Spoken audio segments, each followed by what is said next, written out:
petits potes, j'espère que ça va bien. Aujourd'hui je suis très heureuse de vous retrouver pour une vidéo où je vais vous présenter des produits avec lesquels j'ai été extrêmement dithyrambique par le passé. Et aujourd'hui, devant vos yeux ébahis, je vais juste les démonter et vous dire pourquoi je ne les aime plus. En fait, j'ai eu l'idée de cette vidéo notamment avec l'utilisation d'un produit en particulier parce que je vous l'ai présenté il y a peu et je vous ai vraiment dit qu'il était fantastique. Or, avec le temps, je me suis rendu compte qu'il avait de vilains défauts. Donc j'espère que cette vidéo pourra vous aider si vous avez des goûts ou des envies un peu similaires aux miennes et que voilà, comme ça vous pourrez faire des économies et surtout ça vous montre qu'il n'y a que les cons qui ne changent pas d'avis et ça c'est cool. Mais juste avant de rentrer dans le vif du sujet, je ne sais pas si vous avez remarqué mais j'ai un beau gros bouquet posé sur mon buffet. Perso, les fleurs j'aime bien parce que je fais crever tout ce qui est vert, mais vraiment j'ai fait crever un nombre incalculable de cactus et c'est pas une blague parce qu'en fait c'est un bouquet que m'a offert Interflora, donc je les remercie. J'ai un code promo qui est valable jusqu'à la fête des mères, donc jusqu'au 26 mai à partir d'aujourd'hui, c'est Ali15 et ça vous donne droit à moins 15% sur tout le site Interflora à partir de 34,90 € d'achat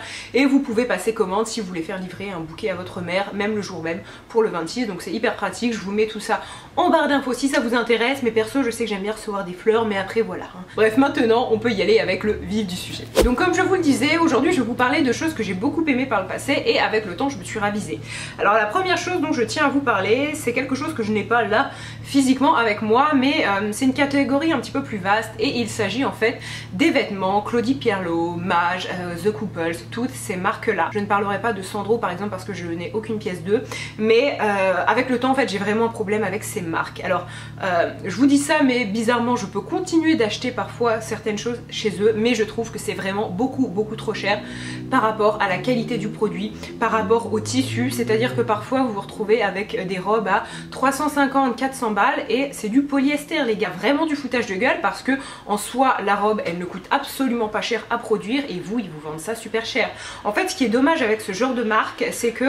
vous avez l'impression d'acheter quelque chose quand même de luxueux ou du moins de semi-luxueux. Or eh bien vous achetez quelque chose au niveau de la qualité, ça équivaut pour moi du Zara, donc je trouve vraiment qu'au niveau des prix ils se touchent et c'est dommage parce que personnellement j'aime leurs pièces, c'est-à-dire que moi qui porte beaucoup de robes longues, eh bien je trouve que ce soit automne, hiver, printemps, été, j'arrive toujours à trouver quelque chose qui me plaît, mais le prix je trouve que c'est abusé. Donc si vous voulez un petit compromis, ce que je vous conseille en fait c'est de regarder sur des sites de seconde main, donc ça vous en avez plein, vous avez Vinted et vous en avez plein d'autres, mais je vous conseille aussi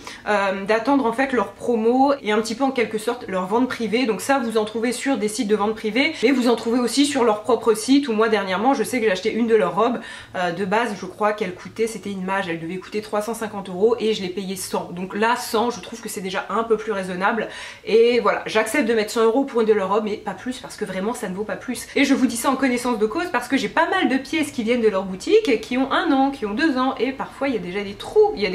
et pas parce que je m'en suis occupée n'importe comment, vraiment parce que ce sont des vêtements qui s'abîment vite. Et pareil au niveau de la fabrication, très souvent c'est pas de la fabrication française et voilà, les dessous sont pas très clairs, pourtant vous payez au max et ça c'est vraiment con. Après ce que j'aime dans ces boutiques par exemple comparé à un Zara, et bien c'est que quand on rentre dans la boutique il y a peu de personnes, donc vous n'avez pas des gens qui vous marchent dessus, vous avez les vêtements qui sont bien rangés, donc ça fait un peu snob de dire ça, mais effectivement je trouve que l'expérience en magasin est plus agréable. Mais après est-ce que ça vaut le coup de payer une robe 300 ou 400 € de plus? Voilà, je pense vraiment pas. Donc voilà, c'est à vous de voir, renseignez-vous, mais je vois beaucoup de personnes qui ne jurent que par ces marques et franchement c'est juste pour la marque parce que les vêtements ne sont pas du tout de qualité selon moi. Et j'ai acheté quand même pas mal de choses, j'ai acheté des robes, j'ai acheté aussi des manteaux. Les manteaux je vous dirais que ça passe à la limite, mais la plupart des manteaux sont à 600 € et je trouve que voilà, encore une fois ils ne valent pas 600 €, mais la qualité est là et je sais que j'ai certains manteaux, notamment un Claudie Pierlot, et je les ai vraiment depuis longtemps et il n'y a pas de problème. Mais pour tout ce qui est robe haut, vraiment renseignez-vous. Et le deuxième produit qui m'a fortement inspiré cette vidéo, c'est celui-ci, c'est le mascara de Kat Von D, le Go Big or Go Home. Je vous l'ai présenté, vous noterez l'accent, hein, je vous l'ai présenté il y a peu en vous disant qu'il était fantastique parce que lorsqu'on avait des cils assez courts, assez droits comme moi, eh bien il vous faisait une très belle frange de cils avec des cils beaucoup plus allongés, avec du volume, qu'il se démaquillait très bien et tout ça c'est vrai. C'est-à-dire que je n'ai pas changé d'avis par rapport à ça, je trouve toujours que l'effet sur les yeux, sur les cils du moins, est très joli. Cependant le défaut qu'il a, ou du moins que j'ai remarqué, c'est que effectivement il ne contient pas de cire d'abeille, ce qui fait que c'est un mascara vegan, donc ça c'est super chouette. chouette. Je crois qu'à la place il y a de l'huile de tournesol, peut-être de l'huile d'olive, mais là je voudrais pas dire une connerie, c'est pas une salade non plus le truc. Mais eh bien en fait je trouve qu'il tient moins bien, c'est-à-dire qu'il a tendance à faire des miettes. Et ça je pense que vous êtes d'accord avec moi pour dire que c'est le truc hyper relou chez un mascara, c'est-à-dire que ok il te fait peut-être des cils de princesse, mais si au bout de 2 heures tu te retrouves ici avec des petites miettes noires, c'est un peu relou. Et vraiment je l'ai testé à Prague, enfin je l'ai testé, non ça fait à vrai dire 1 mois que je ne mets plus que lui. Au début je m'en suis pas forcément rendu compte et c'est vraiment ces 2 dernières semaines où je me suis rendu compte que lorsque je me mettais très tôt le matin et lorsque je me regardais vers midi, j'avais pas mal de miettes. Donc c'est pas grand chose, hein. Vous prenez votre doigt, vous retirez comme ça, voilà, vous n'en avez plus, surtout vous étalez pas, sinon vous allez avoir un regard de panda. Donc c'est quelque chose qui est gérable. Si vraiment vous tenez à avoir un mascara vegan, très honnêtement je trouve que l'achat quand même vaut le coup, mais sachez que au niveau de la tenue, je trouve que c'est pas fantastique parce que voilà, il fait des miettes. On peut tout à fait s'en servir quand même. Ensuite le troisième produit dont je tiens à vous parler, dont je vous ai déjà parlé mais je vais en rajouter une couche, c'est celui-ci. Donc c'est un produit de la marque Clinique et en fait c'est la gelée hydratante tellement différente. Donc en fait c'est une gelée qui est là pour hydrater votre peau, mais en plus de la gelée, vous avez ici une petite cartouche qui est là pour cibler un problème particulier de votre peau. Il y en a plusieurs, moi j'ai pris celle pour les peaux fatiguées et de prime abord lorsque j'ai utilisé le produit je l'ai beaucoup aimé parce que effectivement c'est une gelée qui va très vite pénétrer la peau, qui va vous donner un aspect rebondi, qui va être agréable à utiliser, ça je suis d'accord, sauf que au fur et à mesure du temps elle m'a vraiment asséché la peau parce que gelée hydratante, ouais ça hydrate comme mon genou, c'est à dire que pas beaucoup hein. Selon moi il vous faut vraiment un sérum très hydratant en dessous si vous voulez que ce produit aille, mais dans ce cas je trouve ça un peu dommage parce que c'est quand même un produit qui coûte 53 balles je crois, et voilà ils le vendent un peu comme un produit complet. Je trouve pas vraiment, et notamment pour les personnes qui ont la peau déshydratée, je vous dirais de passer votre chemin.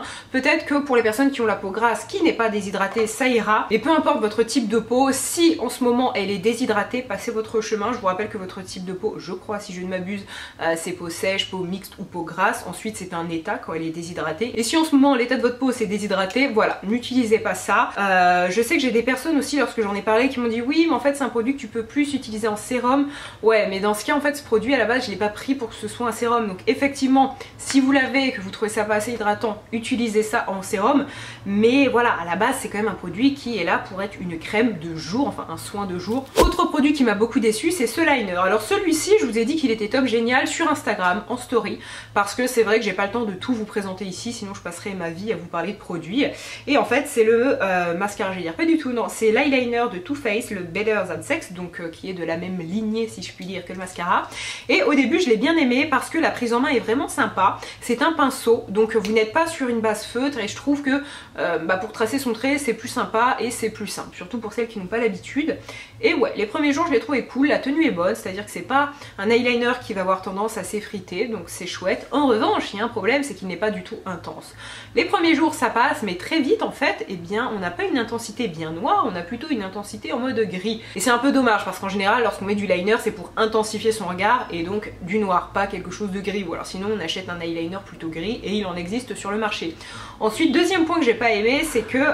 et il se referme un peu mal, et donc je vais vous montrer ça avec des plans rapprochés, mais si vous voyez la gueule du pinceau, ah bah mon dieu il y a des poils qui se barrent de tous les côtés, et pourtant je vous assure que j'en prends soin de mes eyeliners, mais c'est comme si le petit capuchon, une fois sur deux ça pouvait mal se refermer et donc vous avez un poil qui reste coincé. Je sais que ça m'est arrivé au début, il y avait juste un poil en fait qui était complètement à gauche, je l'ai refermé et le lendemain plus aucun problème, donc je pense que le poil s'est bien remis, mais alors là j'en ai plusieurs et là c'est carrément foutu, donc je m'en sers encore un petit peu pour faire des pointes comme ça, mais maintenant il m'est impossible de tracer mon trait en une fois parce que voilà j'ai des poils partout. Donc voilà, pour toutes ces raisons je trouve pas que c'est le meilleur achat de l'année. Il y a beaucoup de liners qui sont sortis ces derniers temps et clairement niveau intensité je trouve qu'ils sont mieux. La seule chose où celui-ci est vraiment nickel c'est la prise en main, mais comme les autres points sont pas terribles, voilà, je pense pas que ce soit l'achat de l'année à faire. Et finalement, le tout dernier produit que je voulais vous présenter, alors là encore une fois je dis oh c'est fantastique, et alors oui je me suis un peu fait avoir par le marketing. Il s'agit de cette poudre de Becca, donc c'est la poudre de finition et de retouche Hydra-Mist. En fait c'est une poudre, lorsque vous l'utilisez vous avez un effet un peu mouillé sur la peau et c'est vrai que c'est très agréable. Le souci, et là vous me l'avez dit et après je dis oui en fait vous aviez totalement raison, et bien c'est que cet effet mouillé, ça reste 3 semaines à mois et après walou, plus rien. Donc c'est dommage parce qu'encore une fois c'est un produit que vous allez payer un certain prix. En général si vous achetez cette poudre c'est que justement vous aimez bien cet effet mouillé.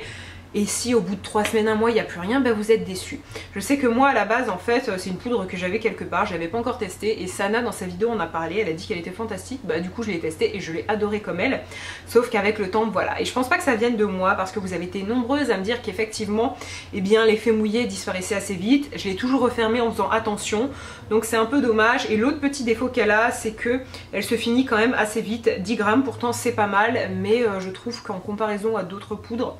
je les finis plus vite, donc l'effet reste toujours joli sur la peau. En soi je trouve qu'elle matifie le teint sans effet masque et que l'effet est discret, raffiné, que ça fait vraiment un joli maquillage et que ça vient parfaire votre maquillage, je suis toujours d'accord.